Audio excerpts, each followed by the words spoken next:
Welcome to Vicious Whispers with Mark Tullius, your source for horror, sci-fi, suspense, and all things violent. Thank you so much for joining me today on Vicious Whispers with Mark Tullius. This is episode 176. I have a very special guest today. She is a good friend from the HWA, A.E.Santana. Thank you so much for joining me today. Oh, thank you for having me. I'm excited to be here. That's cool. No, I'm so glad we connected. I believe we met just doing some conventions, because even though I'm part of the HWA, I'm not very good at making meetings. I'm not good in groups, and then especially big groups and groups that are on a Zoom meeting. But if I can get one-on-one with someone and we can talk, that's awesome. And that's how you and I became friends. So let's find out about you, how you got into writing, why horror, and what horror kind of means to you. Good questions. I love these background questions. It's so interesting to hear what different authors have to say about not only getting into writing, but why that particular genre interests them so much. So for me, my writing starts with just storytelling in general. I feel that as a Latina, oral storytelling is a huge part of my family and culture. And storytelling was a big part of growing up in going to family gatherings, and everybody was always telling their story. And it was really exciting to hear everybody's stories. But the stories that I loved the most were the folk tales, I guess you could say. So like La Llorona, or hear about or any of those. And everybody thought I was crazy because I was really little, and I just said, tell me a scary story. Nana, tell me a scary story. And she's like, ooh, I don't know, you're little. And I was like, I could take it. So I started to write my own scary stories at a very young age. The first story I ever wrote, I think I was in the first grade, and it was called It Came From Under the Bed. And even though I accompanied that, like it was a paragraph, and it had a picture, poorly drawn picture of a monster's hand coming out from under the bed, and there was blood everywhere. Nobody really questioned it. They're just like, oh, Ashley's writing stories, that's so nice. And so I never questioned why I really liked horror either. It was just something I felt naturally drawn to. And I guess this is kind of where the story gets sad, but to be quite honest, I realized as an adult my attraction to horror is because it's what was comfortable. I grew up in a really tumultuous household, and so I identified with characters more that were afraid of the thing in the house. No matter what the character looked like or sounded like, I identified with that fear more so than children's stories where the children go off and they do an amazing fantasy adventure. Those were fun, but I didn't get it, right? Because I was in survivor mode. So horror was a great way for me to safely experience the feelings I wasn't allowed to feel as a child. There was a lot of fear, there's a lot of sadness, there's a lot of anxiety. And so it does kind of go hand in hand with some other people say who are fans of horror, that they're like, oh, it's a safe place to be thrilled, right? And I agree. And I think that for a lot of people who like horror, and also I heard for particularly women who are interested in true crime, same thing. These are feelings and thoughts and emotions that it's difficult to process on our own, and these stories help us to process it. So that's actually how I got into the genre. And I think that there's different ways in which the genre can be experienced, and none of them are bad. For me particularly, I really enjoy the catharsis of horror. I care about themes. I like horror that's really deep and have meaning, but that doesn't mean that all horror has to have it. Sometimes it's just fun and campy, and that's okay too. So for me, horror has various meanings, but specifically it's cathartic for me. When did you make that discovery of realizing why you were really into it as a kid? Was that something that just came kind of recently? Yes, in recent years, maybe about 4 years ago, it kind of just hit me. I was wanting to write an essay about why I enjoyed horror so much. And it started off with the whole, I enjoy the thrill. And I said, that is actually not true. Why am I writing that? And then I had to do some self-reflection and realize that the that pull to horror was more of a cathartic reasoning. And I don't really get a thrill when I'm watching horror. I get a feeling of compassion a lot of the times. And so I try to write a lot of that into my horror as well. I was wondering, are there certain themes that you see popping up in your writing? Are there certain things that you like to write about? And do you prefer short story compared to novel? Yes, I do see a lot of themes popping up for me. And interestingly enough, they didn't come until later after I got my MFA. So before, when I was writing short stories that were spooky and scary and had female main characters because that was what I was able to write. And that's who I felt like I wanted to see more female representation in horror as a main character, not just as a final girl either, although that's also great. And then when I was going to school to get my MFA, I had the director of the program sit me down, talk to me, and said, you have a lot of talent, but I still think like you're holding yourself back. I want you to really dig deep. And I told him that I didn't want to because I didn't want my family to be mad at me. I didn't want them to see situations in which they recognized. I didn't want them to see people that they may recognize. And he said, if shitty people didn't want you to write about the shitty things that they were doing, maybe they shouldn't have done those shitty things. And that kind of turned the table for me. So then after graduating, my stories have turned. They're not so just like freewheeling, fun, spooky, scary things. They have these darker, sadder themes to them. They are about childhood trauma. They are about women fighting against oppression. They are about people who are dealing with things that, even though there may be a supernatural occurrence, the actual monster is usually human based. And I see a lot more of that in my writing now. Awesome. Now, is there race involved too? Is that important for you? Are your characters Latina? Is that Yes, that is something that's important to me for a couple reasons. One, that's just my experience. I don't want to write outside of my experience. That doesn't mean that I can't write characters who aren't of my race, but I just want to make sure that whenever I'm doing something like that, I do it with understanding and respect.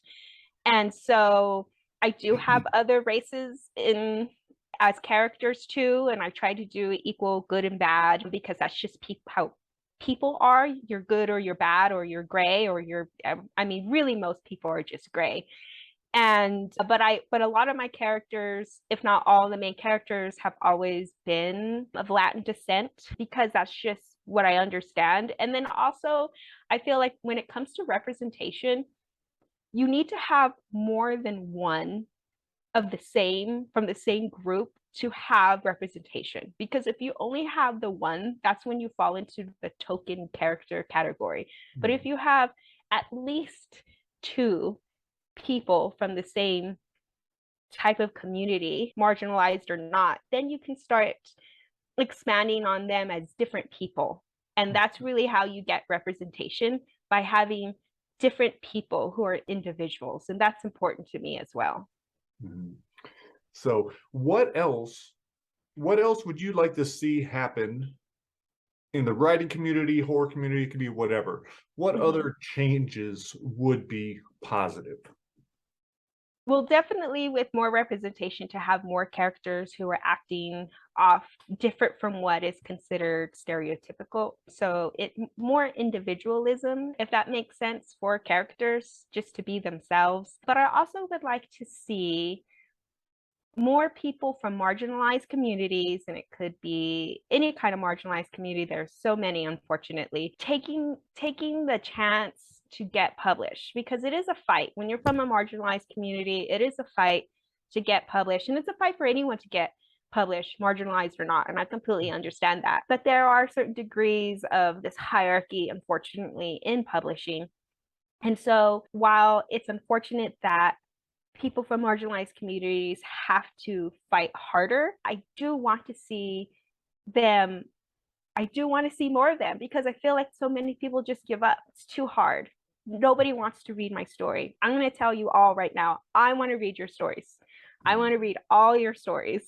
If you're different, if you've always felt different, if you have a story that you're not seeing and you want to be out there, I want to read it. I want to read your story. And I think that's going to make a big difference going forward. That's awesome. And I think so many people have incredible stories, but yeah, too scared to share them, or they just don't know where to start. Even working like Midsummer Screen, that's where you and I have worked a couple conventions. But at the HWA booth, there's lots of, I always ask people if they're writers or not, or want to be writers. And so many people, like, they have this great idea, they want to share it, but they don't think they could do it. But yeah, I think just having that ability and going for it. Now, going back to the MFA, what else did you get from that? The number one thing that I got from that MFA was community. And that's why I went. I said, I want a writer community. I want a writer's community. You could go to conventions, you can be part of like the HWA, which is great, and other collectives. But I said, I want community, and I also want the degree. So that was perfect for me. And so when I went to the MFA, it wasn't disappointed in any way. I have such an amazing community now of people who aren't just genre writers. They're literary writers, they're poets, they're screenwriters, play writers. I also write plays, so that's great. So you're part of the theater community as well. So I just got this, they're not just friends, they're not just family, it's like a real community of writers. And from that MFA, I actually am now part of a writing group, and we meet once a month, and we have had some successes with our workshops and with some fun exercises that we do. We're really there to support each other 100%. And that's what I wanted from the MFA, because I had people in my everyday life who supported me, but I feel like, as anyone who's ever said as a kid, I want to be a writer, or I want to be a painter, or something like that, and you get that is not financially stable, young lady. You should do this instead, or you should do that. And I tried to do other things that were considered more financially stable, and in the end I came back to creative writing. So not only did I get a sense of community from the MFA, but I also got validation, because so many people had the same story, and they were all there, and either to prove them to themselves or to their families or to teachers. I mean, I love teachers. I have so many teachers that I love, but unfortunately, there's a lot of teachers, there's a lot of counselors out there who are naysayers. So we're also proving to teachers that we could do this, anybody. And so those were the things that I got: community and validation. That's awesome. And I wasn't even considering just how important that community is, as writing is such a lonely, well, it could be such a lonely thing. It had been a lonely thing for me. No one I know really cares about it. So unless I'm emailing another writer, or, lately I've been a little bit more active on social media and having those kinds of conversations. But yeah, having the one-on-one with other people that are supporting you, that are pushing you, that has to be incredible. I know probably my biggest growth as a writer came from little workshops, like week-long workshops. And just because you're surrounded by, like-minded people that are going to help you grow. So that's super cool. That's a great reason for just that alone to go into a program. So what are you working on now? Maybe talk a little bit about your job, because that is writing related, what you are writing for yourself, and also a little bit about the podcast you have. Okay, so at first, I don't have a podcast. but I Book was a club. guest on a podcast, but I do run the book club. That's what I meant. Sorry. Right. Oh yeah, no worries. We all do so much. So I'll talk a little bit about the book club first. It's called The Thing in the Labyrinth. It's a horror book club, and we meet once a month. It's virtual and it's via Zoom. And actually in September, we're going to be doing your book, Mark. We're going to be doing Brightside. So I hope everybody can join us. That is super cool. Yeah, no, thank you so much for that. I can't Yeah. wait to have everyone join us and to do it with you guys. Oh, perfect. Awesome. And so that actually started from an in-person book club at the Last Bookstore in LA. So a lot of people are, especially if you're from Southern California, aware of this really cool bookstore. They have a book labyrinth at the very top of their store, and Catherine McGee actually used to run it originally. And then it went virtual because of the pandemic. And because it was virtual, I was actually able to join because I was originally living in Palm Springs and I couldn't always make it out to LA. So I was able to join. And then when Catherine was ready to go on to other endeavors, she got in touch with me and asked if I would like to become the new host for this book club. And I agreed because I love stories. And like I said, I want to read all your stories. So it was really fantastic to be able to take over. Catherine had did an amazing job initiating it and bringing it into the virtual world. And I was happy that she chose me. She felt that I was an okay choice, I guess, to take over. And I've had a blast so far. And it has stayed virtual. And so we're continuing on. People can find out more if they go to my website, A.E.Santana.com, and we have information about the book club there. About my job, so my day job, I'm a communications editor for nonprofits. And that was kind of where I went into the whole, I need to have a stable job to make money, like everybody in my life always told me I had to do. So I actually got my undergrad in mass communications with a minor in script writing. And that really got me into marketing and advertising.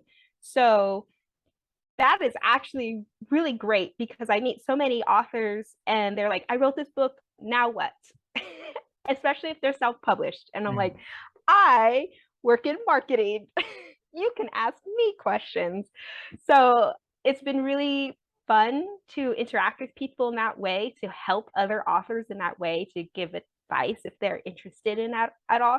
So that's what I do. I work in the marketing communications department of a nonprofit that's in Southern California. Nice. And then what I'm writing now. So earlier you asked me about short stories versus novels. So I have a lot of short stories that I'm working on still. I'm one of those people who is able to work on multiple projects at once. That's not necessarily great because it takes forever to finish any of them. And then, but I really love short stories. There's just something about a short story that it's amazing. I love anthologies. I love short story collections. I even love like anthology TV shows like Twilight Zone, Tales from the Dark Side, all of that. There's just something about that story in a small amount of time that I just dig, I guess. And I started writing my novel during my MFA, and I'm finished with my novel, but I am revisiting it to do a second draft. So what I learned about writing novels versus writing short stories is, for me, a short story is like a well-landed joke. You have to have very good delivery to write the short story. Your delivery has to be spot on. Just like a joke, if your delivery is not spot on, it will not land. Nobody's going to laugh. And same with the short story. Your ending has to be just right. Everything has to lead up to that ending. It's got to be concise and succinct, and it's to impact people. A novel is more like writing a essay or speech, maybe a speech, because I had used the analogy of a joke.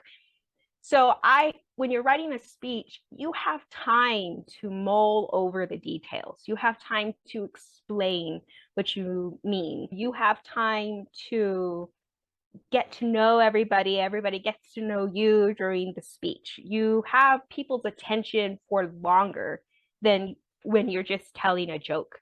And Mhm. so the mechanics are very different in making sure that that lands versus the way that a joke would land or a short story would land. So you have to be more meticulous, I think, and you have to keep up the interest. That's the biggest thing with writing a novel, I found, is how do you keep up the interest while still giving everybody the information that they need so it all makes sense when you get to the end. So while I finished my novel, but I'm reworking it because writing isn't writing, it's rewriting. I have continued to work on short stories since that's kind of my first love. Mhm. Yeah. Now, with the novel, how much time has passed since your first draft, and is this second draft of any major changes? Is it something big? Great question. Love it. So, from the first draft took me 11 years to write. 11 years. And granted, there were some years in between I wasn't writing it at all. Mhm. Completely, life took over, doing other things, worked on other projects. Like years would go by, I didn't work on it. And then I eventually finished it after my MFA because the MFA really said, let's work on this. This is something that I think is great for you. And my instructors were amazing and they really helped me out. So that's the other thing I would have to say about an MFA. They're just a really expensive editor, just the most expensive editor that you will ever find, but they're good, but still good. They're Okay. still a great editor. So it took me 11 years to write the first draft. And within that first draft, as I was writing it, before I even got to the end, the themes and the morals and the characters changed so many times, so many times. It's amazing. I think back to the original draft I was writing in a notebook longhand while I was getting my undergrad, and it is not the same story whatsoever.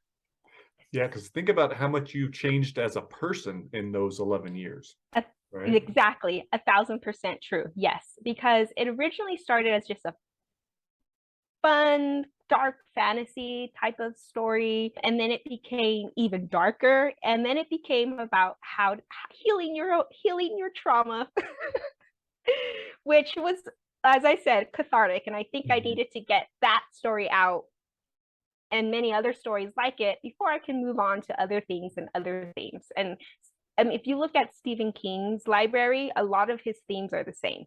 He Mhm. hits a lot on the same themes as well. And I think that as authors, there is multiple ways to tell the same story, and we want to tell them all to Yeah. you. So for the second draft, it's going much smoother. I have taken some time away because I did move from Southern California to Colorado recently. So that got put on pause, but I'm hoping to go back to it and then chop it around and see what happens. I am not afraid of getting rejected. I'm just afraid of no one ever reading it Mhm. because I really appreciate all the writers who I read when I was younger. And I said, yes, thank you, because I don't feel so alone. And I Mhm. would love if I could be part of that group. Now, how about with your short stories, are you planning on putting them together in a collection and also sending that to a publisher? Are you considering self-publishing at any point, especially having the background in marketing? Or, are you just going to keep submitting until you do get the right representation and publication? So the world of publishing is changing, and it's changing quickly, and has had a lot of changes within this year alone.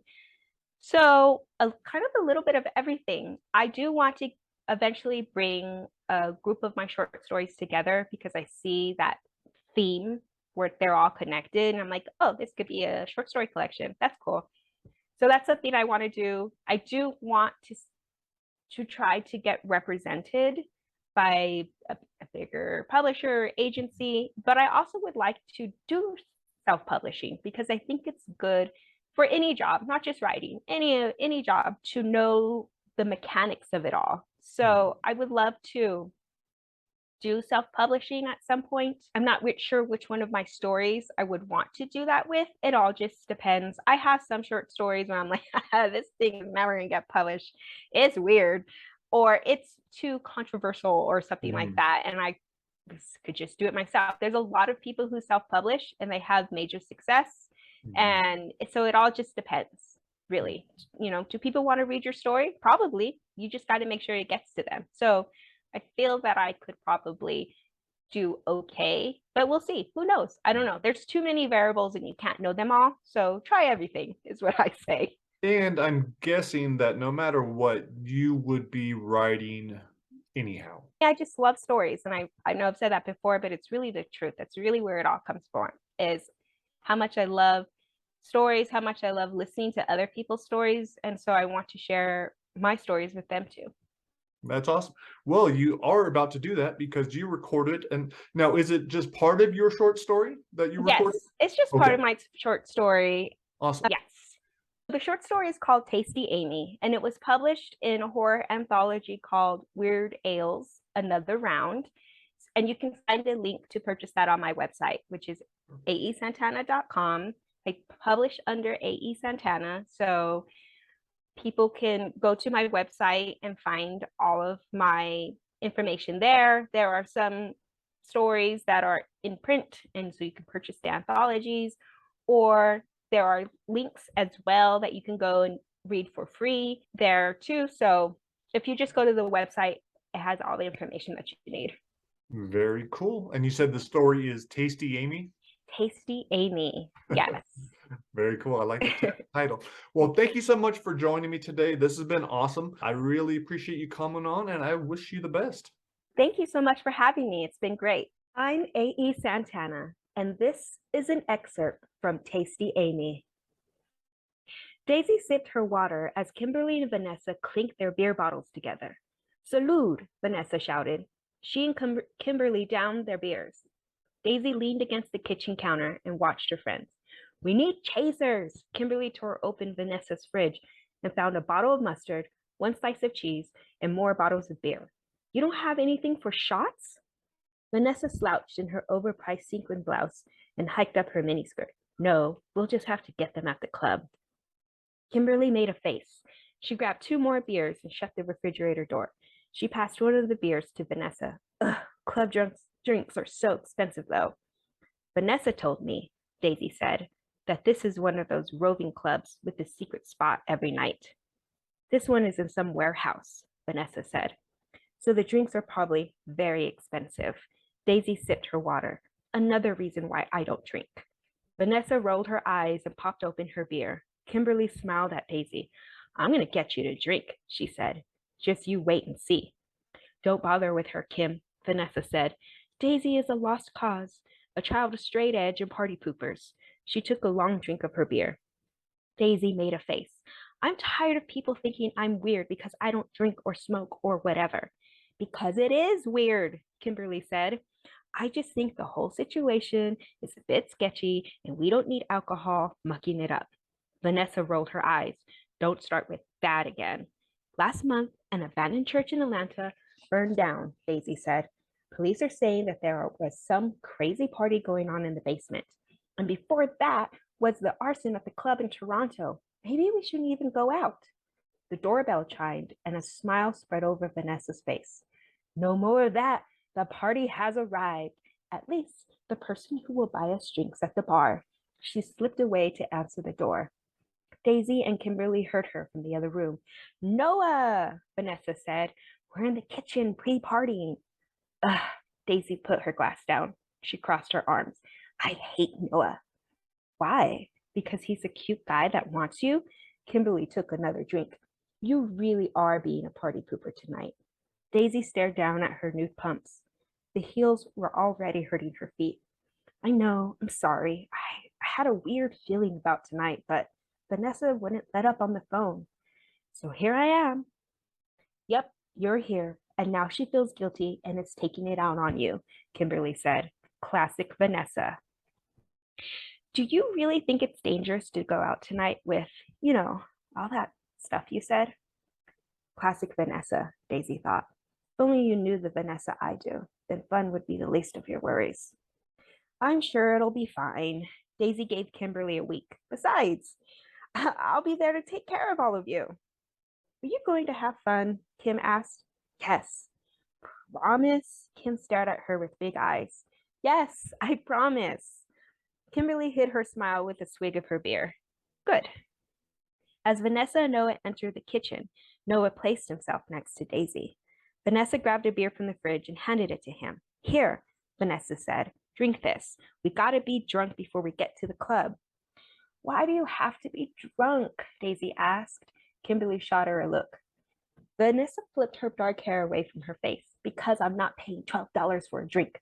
That's why. You having a drink, Daisy? Noah asked. No, Daisy said and picked up her water. I don't drink, Noah, remember? But your name is a drink, he said. In Spanish, Daisy is Margarita. Is that really true? Kimberly asked. Daisy nodded. Noah looked at Daisy. I'm planning on having a margarita tonight. Well, Daisy said, if you only want to spend $12, you can always have Vanessa. Kimberly and Noah erupted into laughter. Vanessa spit out her drink. The spittle and suds flew across the kitchen, spraying Daisy. Daisy looked up from her wet dress to see Vanessa's wide eyes, rimmed in dark makeup, in shock.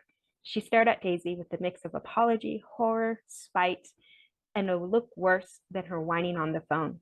I know that look, Daisy thought. The please don't be mad at me look. Daisy sighed. Fine. I'm sure whatever weird feeling I have is nothing. Daisy smiled and shrugged. Vanessa smiled back. Relief flooded her features. Daisy grabbed a kitchen towel and dabbed the cream-colored dress she wore. At least you didn't get any on my shoes. Daisy ignored the pain in her feet as she danced. She looked around and caught Vanessa's eye. They smiled at each other before giving their attention back to the music. A song Daisy didn't recognize came on. She reached out and tapped Vanessa's shoulder. My feet hurt, she said. I'm going to go sit down with Noah. Vanessa pointed at her ears and shook her head. Daisy pointed down at her feet, then pointed near the bar where Noah sat. Realization dawned on Vanessa and she nodded. She tapped Kimberly on the shoulder and the three left the dance floor together. Daisy flopped next to Noah and kicked off her pumps. Noah handed Kimberly and Vanessa a beer each as they sat. He took a drink of his own. Are you sure you don't want anything? Noah asked. He leaned into Daisy in order for her to hear him over the music. If you want anything, I gotcha. Daisy shook her head. No thanks, Noah. Noah shrugged. He turned to the rest of the group and waved them in. Hey, you know what the bartender told me? Noah asked. He said they have this house drink. He leaned in closer. It has absinthe in it. Oh no, Kimberly sat back. I don't want that. No, thank you. I'm pretty sure that stuff is illegal, Daisy said. I've tried absinthe before, Vanessa said. It's okay. They say it's supposed to be really strong and give you hallucinations, but it really didn't. And it wasn't even green. The green fairy, Daisy said. Noah shot her a look. How do you know about that? I don't drink, Daisy said. I'm not socially challenged. Kimberly looked up from her beer. I thought they were the same thing. She winked at Daisy. Everyone laughed. Daisy was with me when I tried it, Vanessa said. She looked at her. Do you remember that crazy night? Yeah, Daisy said. You were disappointed that it didn't whack you out of your mind. Vanessa huffed. I really only had a sip, she said. So it's a no on the drink, Noah asked over the music. Why, Vanessa asked. Did you already buy them? A smile appeared on Noah's face. He leaned in again and the girls followed. The bartender said that they're going to give everyone in the whole club, a free one. Oh, I'll drink that, Kimberly said. When? Vanessa looked over to the sitting area to the bar. What's the drink called? A tasty Amy, Noah said. They said they usually charge like $20 for it, but they want everybody to try it. That way people who like it will buy it afterwards? Daisy nodded. I give them points for marketing. I give them points for free drinks, Kimberly said. I do not mind a possible, not possible hallucinogenic drink if it's free. The song switched and the girls' eyes lit up. They shouted and jumped from their seats. Daisy fumbled with her pumps but got them on before she lost her friends in the crowd. Noah followed. On the dance floor, Daisy evaded the swaying bodies packed around her and tried to lose herself in the music, but her heart sagged. She glanced at Vanessa. She has no idea when to stop drinking, though. I'm afraid she's going to end up back in the hospital getting her stomach pumped. Daisy shivered at the memory, Vanessa's pale face and her limp body dropping to the floor with a sick thud next to the vomit smear toilet. Daisy pushed the image from her mind. She lost her footing and bumped into Vanessa. The music blared overhead, the lights flashed. Vanessa looked up at her. I'm sorry, Daisy mouthed. Vanessa stared back at her for a moment, then nodded. She grabbed Daisy's hand and pulled her into a sidestep and a hug. They danced away from each other, feeling good again. The song ended and the DJ's boost boomed. Everyone having a good night tonight? The crowd screamed in approval. All right, because the house has got a special treat for everyone. The DJ paused as the crowd reacted with excitement. We've got a house drink called Tasty Amy. Do we have any Tasty Amy's here tonight? Screams and knees and laughter answered him. On behalf of all our Tasty Amy's, the house has decided to give every single person in here a free Tasty Amy. If you'd like to find out what happens at the end of the story, you can find the full story in the anthology Weird Ales, Another Round.